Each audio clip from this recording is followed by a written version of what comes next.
Breaking news. Scientists have found signs of aliens. Could we finally find extraterrestrial life? Are we alone in the universe? The truth is out there, and it's closer than ever.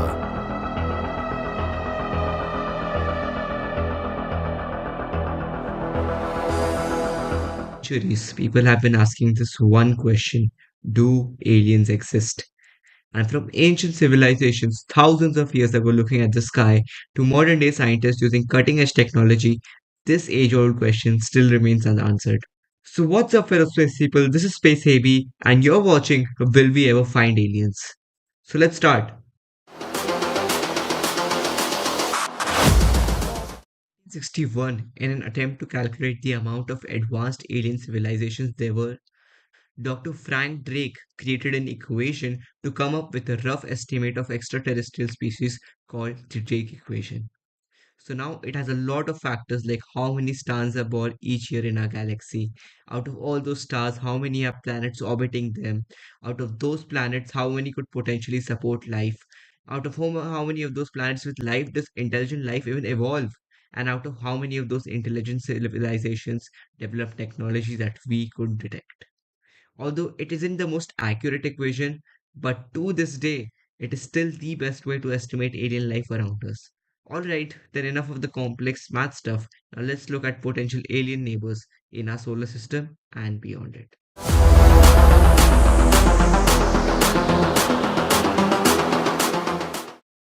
While we don't have any concrete proof yet, there is still a possibility that some moons on Saturn and Jupiter can bear life.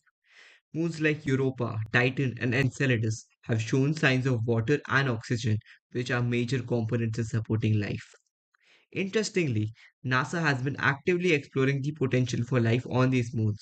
Now, don't get me wrong, their missions have revealed fascinating insights. For example, Europa's icy surface might cover a huge ocean underneath that could possibly support life.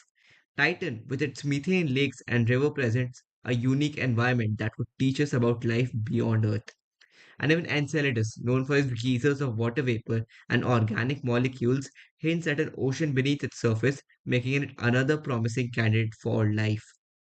So, yeah, there definitely is hope, and maybe if we get lucky one day in our lifetime, we can hear some good news about life on these moons, as NASA is planning future missions to explore Europa, Titan, and Enceladus in more detail.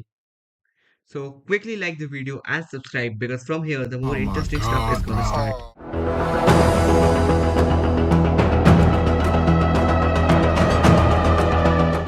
In recent years, astronomers have discovered thousands of exoplanets, planets that orbit stars outside our solar system. And luckily for us, many of these planets are located in the so called habitable or the Goldilocks zone. So, yeah, what are these zones after all? These are areas where conditions might be just right for life as we know it. These zones are neither too hot, neither too cold. They allow for the possibility of water and oxygen, both which are key ingredients for life. And missions like NASA's Kepler and TESS have been very helpful in discovering these exoplanets. So, yeah, shout out to NASA. The Kepler satellite has identified over 2,600 confirmed planets, while TESS, which was launched in 2018, continues this work, scanning the sky for planets that might host life to this day. Yeah, real fascinating stuff. So, now let's look at some potential exoplanets that could harbor life.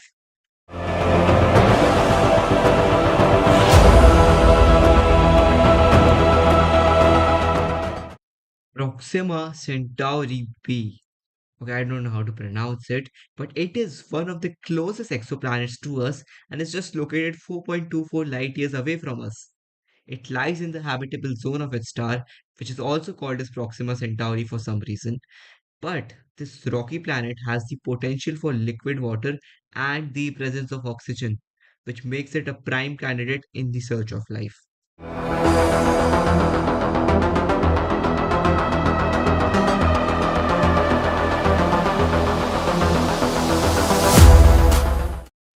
The Trappist One system, on the other hand, is located about 39 light years away from Earth and has caught the eyes of many scientists for the search of extraterrestrial life.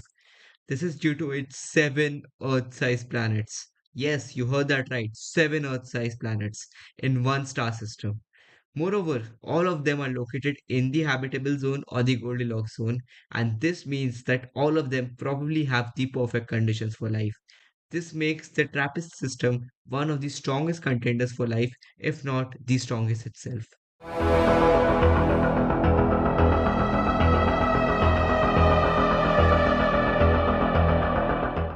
So yeah, these were just some of the more popular ones, but like these, there are many more potential planets that could contain life, like Kepler 186f, LHS 1140p, or Gliese 667cc. Okay, why are these names so weird? Is it really that hard to name planets? Okay, but even if these planets don't contain life, it doesn't matter because the upcoming James Webb Space Telescope promises to revolutionize our search for life. This telescope is so powerful that it can find thousands of exoplanets in the Goldilocks zone daily.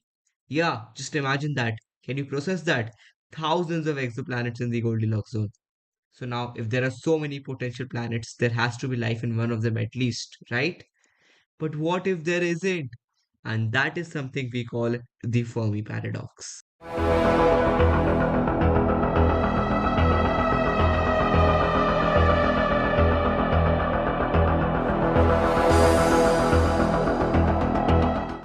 So, in the year 1950, physicist Enrico Fermi posed a simple question that continues to baffle scientists even today.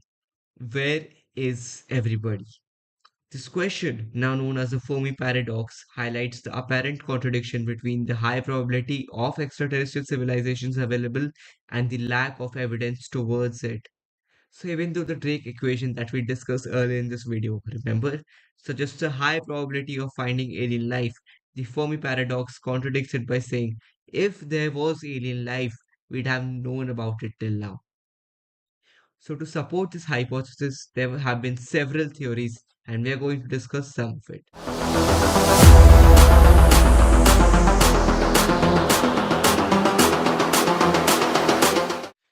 The self destruction theory states that advanced civilizations may have perished due to natural or artificial causes before they could have reached out to us. Now, if it's complex, we can understand this more clearly with an example. You all know the dinosaurs. They lived for 160 million years or even more, right? But before any alien civilization could contact them, they were wiped out by the asteroids, thus leaving the other civilizations thinking that there was no life on Earth in the first place.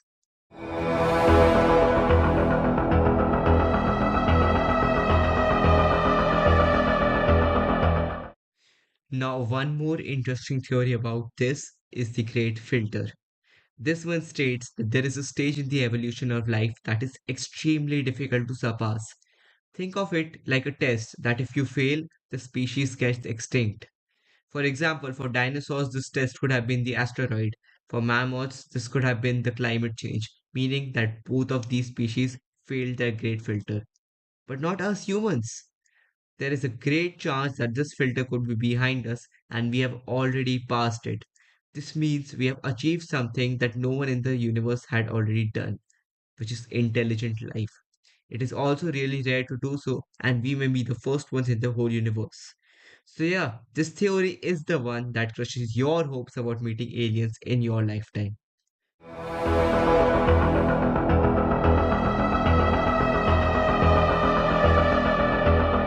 So, will we ever find aliens?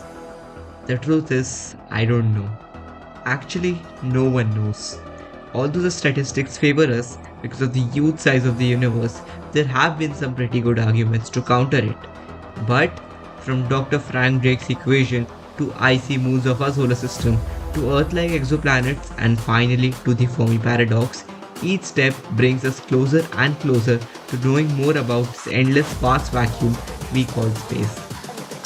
So, yeah, stay curious, stay inspired, and keep looking up because we are only one radio signal away from finding extraterrestrial life.